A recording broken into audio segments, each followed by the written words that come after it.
Eto po mga ka-review mula po sa ating paboritong John Rips, no? O yan, Robin Padilla naguguluhan pa rin sa usapin sa WPS, no? Magalang na nagtanong kay DND Secretary yan, ha? MTA Felindo 2023. Yan mga ka-review, yan po yung ating pag-uusapan ngayon. Ha? Pilipinas, Indonesia, nagsanib na. Nako. Totoo kaya ito mga ka-review? Ito na mga ka-review, wag na po natin patagalin. Sama-sama at sabay-sabay po natin pakinggan, panoorin at bigyan ng reaksyon ang balitang ito. Ito na po.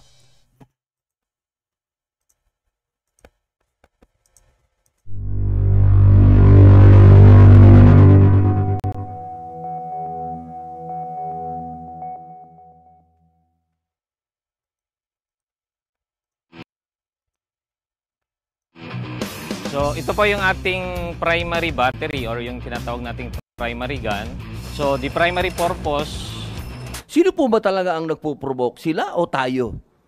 Breaking news, Philippine Navy at Indonesian Navy magkasamang nagsasanay ngayon sa karagatan ng Pilipinas bilang bahagi ng Maritime Training Activity o MTA PhilIndo 2023. Alamin ang buong detalye mamaya.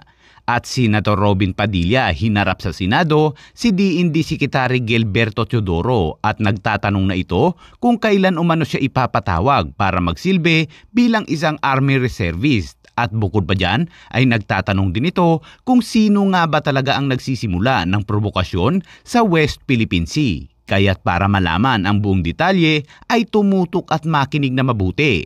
Simulan na natin.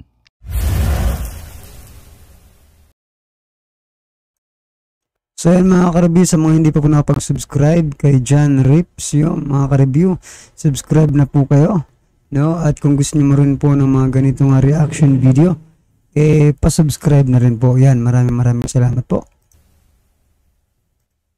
Nagsasanay ngayon ng Philippine Navy at Indonesian Navy sa Cebu at sa karagatan ng Negros Oriental bilang bahagi ng MTA PhilIndo 2023. Ang 5 araw na pagsasanay na ito ay para mapalakas ang interoperability, situational awareness. So yan mga ka-review, hindi lang po USA ang nakikipagsanay po sa atin, no? At nakikipagtulungan, no? Maging ang Indonesia no, nakikipagsanay rin, nagtitraining din kasama po ang ating mga Navy. At mutual cooperation ng dalawang puwersang pangdagat.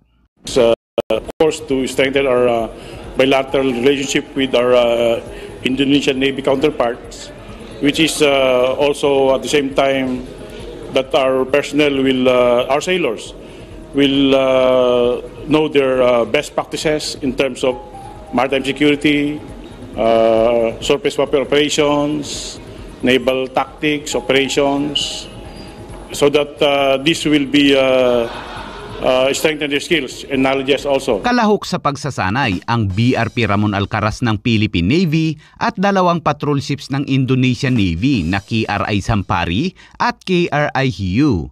Ang ilang mga barko at kanilang mga crew ay sinalubong ni Captain Roel Regis, ang Deputy Commander ng Naval Forces Central, sa pagdating nila sa Naval Base Rafael Ramos sa Lapu-Lapu, Cebu.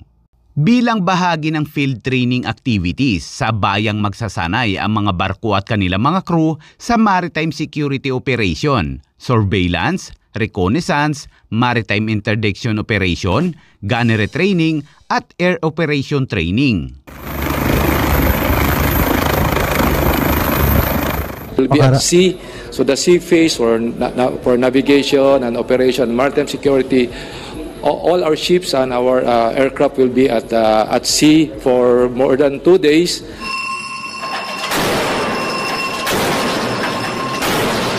At sa ibang balita naman, ang amin pong commitment sa inyo ay puso't kaluluwa. Yan po ay napatunayan na po namin sa maraming pagkakataon. At kung meron man po sa mga pagkakataon na parang ang dating ay kami sinasabi ay hindi po mapabor, ay hindi po, wala pong katotohanan yon. Maling akala. Napakamali po yon. Sapagkat malinaw naman po ang mandato ng bawat isa sa atin. Kami po ay nasa Senado. Ang amin pong tinitingnan ay yung national interest. At lahat po yan, natatapos po yan kapag tinawag nyo na po kami bilang isang reservist. Iiwan po namin lahat ng patungkol sa pagiging senador namin kapag tinawag nyo na po kami. Pero po hanggang kami po ay nakaupo pa rito, hayaan nyo po kaming balangkasin at tingnan ang lahat ng posibilidad na pangalagaan po ang ating bayan. Yun naman po ay hinihingi namin po sa inyo, at kung meron po kaming mga katanungan, hindi po yun ibig sabihin na kami kumukontra po sa inyo. Kami ay 100% na kasama po ninyo. Kailangan lamang po na panindigan namin ang aming mandato. Lagi po kami nagbubulungan yan eh. Sabi niya, kailan ba tayo patatawag nitong mga ito? Kailan po ba nyo kami patatawag? Yun po ang tanong namin ngayon. Kailan ba tayo patatawag? Ay, yung rango mo, Your Honor, sa reserve? Sir, yes sir. Lieutenant Colonel, sir. Lieutenant Colonel. Yes sir. Nakaka-promote ko lang, sir. Yung 4-star ko sa PNP, makikiri ko ba yan kung ipapatawag nyo ako? Oh, of course, sir. I will wear my uniform pag yung 4-star pa rin. Of course, Mr. Naman sana mangyari yun, no, mga ka-review, na ipatawag kayo sa doon sa West Philippine Sea, kasi pag nangyari po yun, no, yung pag ipatawag po yung mga reservists, mga ka-review, alams na po, gera na po yan, at hindi po yan maganda para sa nakakarami, mga ka-review, yung mga gusto ni Senator Robin Padilla. Ako po medyo ako dyan, mga ka-review, kasi pag ipinatawag po ang mga reservists, kaya nga po kayo reservists kasi naka-reserve lang kayo, diba? Pero pag ipinatawag na kayo, diba, mukhang delikado na po yan, kasi medyo kailangan na talaga siguro ng mga tao, ng armed forces, para lumaban. Labanan po kasi yan, mga ka-review, pag ipinatawag po kayo, delikado po para sa ating mga mamamayan na tulad namin, no, mga ka-review, wala naman kaming alam sa pakikipaglaban. Ewan ko lang yung iba. Kayo po ba, mga ka-review, mga kanetizen, diba? Mga kabalitaan natin dyan. Payag po ba kayo sa sinasabi ni Senator Robin Padilla na inaantay niya na lang na ipatawag siya, no? Kasi reservist nga po siya ng Armed Forces of the Philippines. Ako, sana wag naman po kasi mahirap po, marami pong kabataan ang magdurusa, no? Pag nangyari ang gera ng China at Pilipinas, no? Kung meron pa pong natitirang paraan, na hindi po gera, hindi po digmaan, sana po masolusyonan ninyo, mga senador, ano pong masasabi nyo dyan, mga ka-review?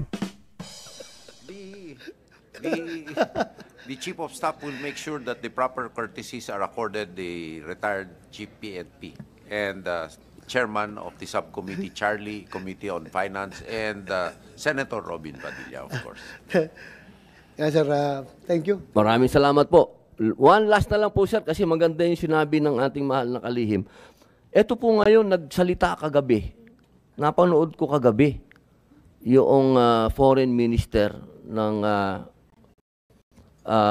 kapitbahay natin. Opo, ang sabi niya, parang pinoprovoke daw natin lagi sila. Medyo naguluhan po ako dun sa sinabi niya. Ano po ba? Sino po ba talaga ang nagpo-provoke? Sila o tayo? Sino po ba talaga ang nagpo-provoke? Sila o tayo? Sa mahal nating kaibigan, Senador, hindi po tayo nagpro-provoke sa kanila. Ang ginagawa lang po natin na matagal na po, kaya nga po gusto natin baguhin ang plano ng pag-iisip natin, nagre-react lang tayo sa ginagawa po nila. So sila po nangunguna. Sila po ang humaharang ng ating mangingisda. Sila po ang naglagay ng barrier doon sa Scarborough. At noong nakapasok na nga po ang ating mga fishermen, ayon sa mga ulat po sa amin, ang laki po ng kanilang nahuli na isda. Sila ho ang nagpro-provoke, hindi naman po tayo. Tayo po'y nagre-react. Ngayon po, ang aming pong pagbabago ng palaisipan, ng kaisipan sa armed forces, wag na ho tayo magpa-provoke. Humanda na lang tayo na wag na nila tayong provokin kasi atin naman po yan sa ilalim po ng international law. At kami po ay hindi tutol sa pag-uusap. Kailangan po ng diplomasya dito. Ngunit, dapat sang-ayon po ito sa prinsipyadong pag-uusap, open and transparent. Para wala pong masasabi na may binulong, tapos nagtuturuan. So, sa amin lang po ay gusto lang po namin suportahan ang whole of government approach natin. Ngayon, sa panig naman po natin, nakikita natin, itong West Philippine Sea po ang focus. Pag hindi po natin pinatatag ang ating sandatahang lakas, baka naman po sa Philippine Rise mangyari pag naunahan tayo. Kaya po kailangan unahan na po natin.